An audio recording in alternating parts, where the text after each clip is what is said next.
Hello, hello. Did you campaign for James to come back? I was always keen on him coming back. I think he campaigned for himself by being really good, and I think Stephen's a big fan of his. Yeah, there's something about James which is just undeniable. He's sort of undeniably one of the most charismatic men that I've met. He really, he has general, real true charisma. And I think for a show like Doctor Who, that's really that's what we look for in the guest stars, So was it something from last series that you felt had worked, that episode? Yeah, I thought that was a good episode, and that particular relationship. I liked it because I think it's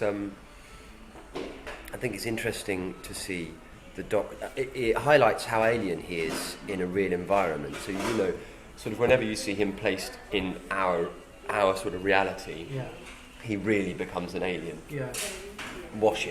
Seeing the Doctor wash is weird.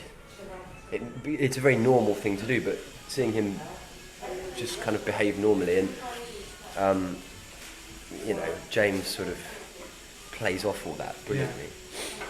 And is it good with an actor that's got all this charisma? Is that a benefit to you? Yeah. What does it give you that? Well, I think first and foremost, James is a brilliant actor. He really is. He's top draw. And, like Hugh Bonneville came in before him, he has a similar quality. He's just got great quality about him, that's the word. And, James is just a fine actor, and so it makes my job easy and fun and enjoyable, and it's nice to play off great actors. How do you think has the Doctor changed since he last met Craig? Yes, definitely, yeah, and I think this episode particularly explores that change. I think he's come to see Craig for a particular reason.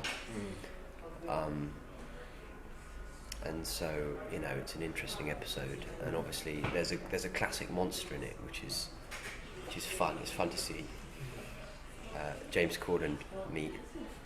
Can I say who? Yes, you can. Yeah. So I'm always asking the same questions, aren't I? I'm always sort of looking like, going, can I say? It's that's a fun pairing, and a baby as well. There's a baby involved, which is sort of. 3 men and a baby does Doctor Who, So how has the Doctor changed? Because sometimes you can look at it and he changes people's lives around him, but he remains constant. Yeah. In a way. But how do you think he's developed? Well, you have to do that to make it interesting. Yeah. As a journey for me, it's always going to be interesting, and I think as a journey for Stephen, I think he's writing more. He's tailoring his writing for me more and more. But also the characters around him have just got married. That changes him immediately. There's a married couple in the TARDIS, and their stories, affect and change him. And I think this season we see the Doctor on the back foot in many ways. It's sort of like he's the odd part, whereas it was Rory before. It's kind of, and I always find that so interesting about the Doctor, that of this universe that he's at the centre of. He's kind of the oddity in it. He doesn't quite know. Is he lonely? Where's his home, right? Well, yeah, I think he fills his time really well. He's really proactive. But I think he risks being lonely. And it's interesting to glimpse him when he's lonely, He's sounding a bit more existential, the Doctor is. Well, A bit more existential, is he? Yeah, he's always been existential. Why am I here? Yeah, exactly. Why am I here? Where do I fit into all this? And again, what's an interesting sort of character choice I think about the Doctor is if you look at the context of his life, all the choices he's made where he's lost people along the way, that they have to have an impact on him at some point, and he's lost countless people. Every week there's a cleric falls off the bandwagon or something, isn't there? Because he says, "No, come down here. That's going to be safe. I promise you." Boom, gone.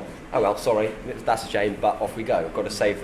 There's a bigger picture to think about, and I think, it's interesting to think what if all of that stuff starts to resonate in his head somewhere? But there's a paradox. I think I've probably put it to you before, because Tom Baker always said it wasn't an acting role because the character essentially is to be the same. And I would say he's still the Doctor essentially has to be the same, doesn't he? He can't become a cruel person. No, absolutely not. So are you The just Doctor having is to the look Doctor. for some of the bits you can put into the margin to sort of develop it and change? Well, yeah, I mean, you know, the Doctor is never cruel. No, he always gives people a chance, bad or good. And you know, he always finds the fun, the humour, the light in every disastardly situation. But to be able to do that, you have to have felt the opposite.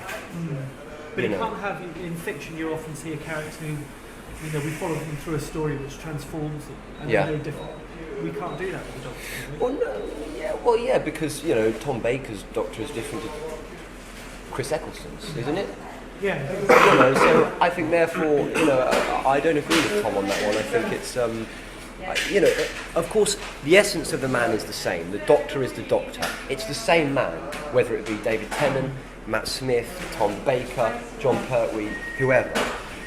But by the same token, you know, he lives his life in a different way, Yeah. and so therefore he's different as well. And I think he can go into new territory. I think we can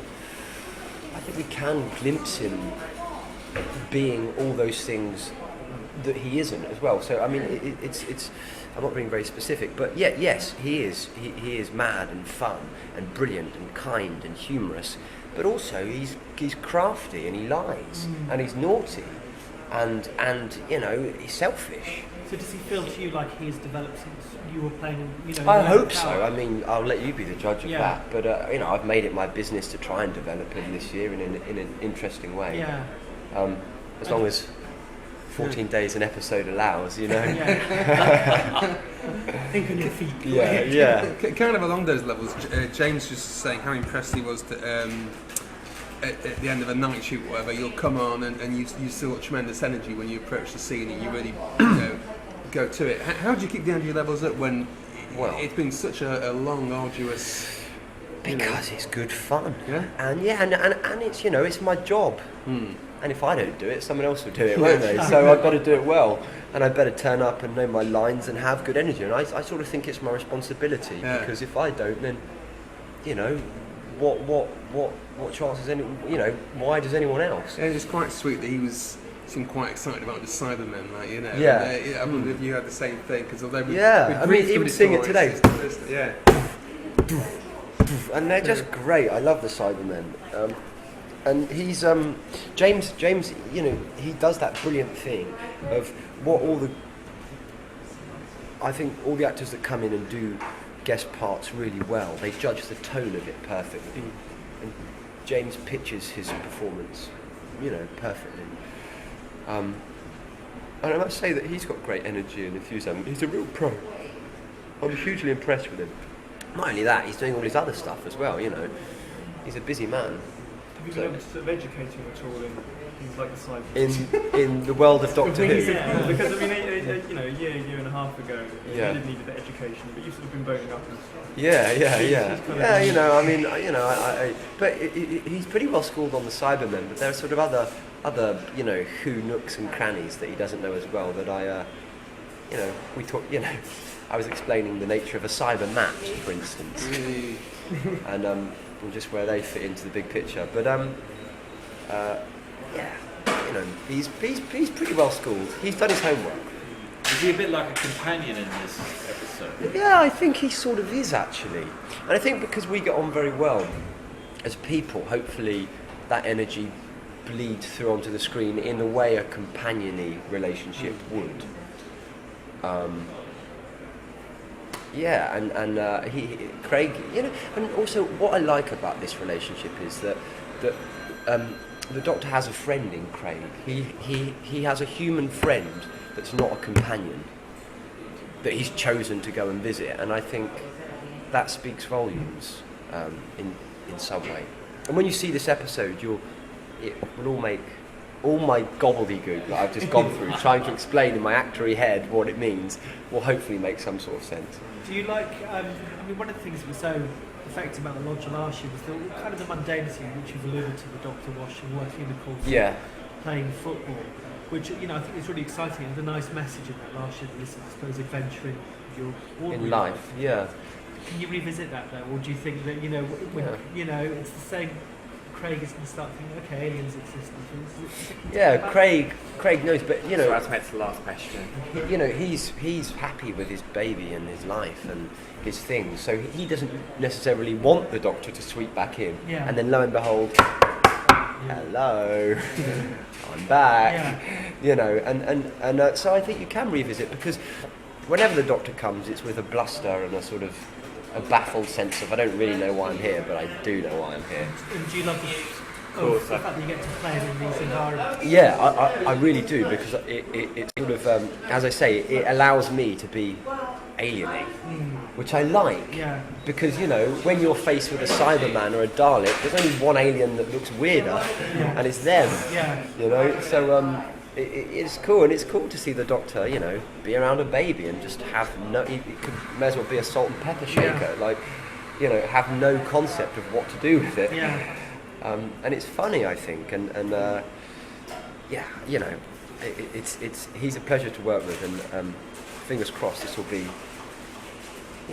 have kind of similar qualities to the Lodger. Yeah. Cool, so we're going to wrap up there, guys. That was very brief. No, hey, always a pleasure. I'll see you really soon. Yes, good seeing you. Yeah. Bye, guys. Cheers, thanks a lot.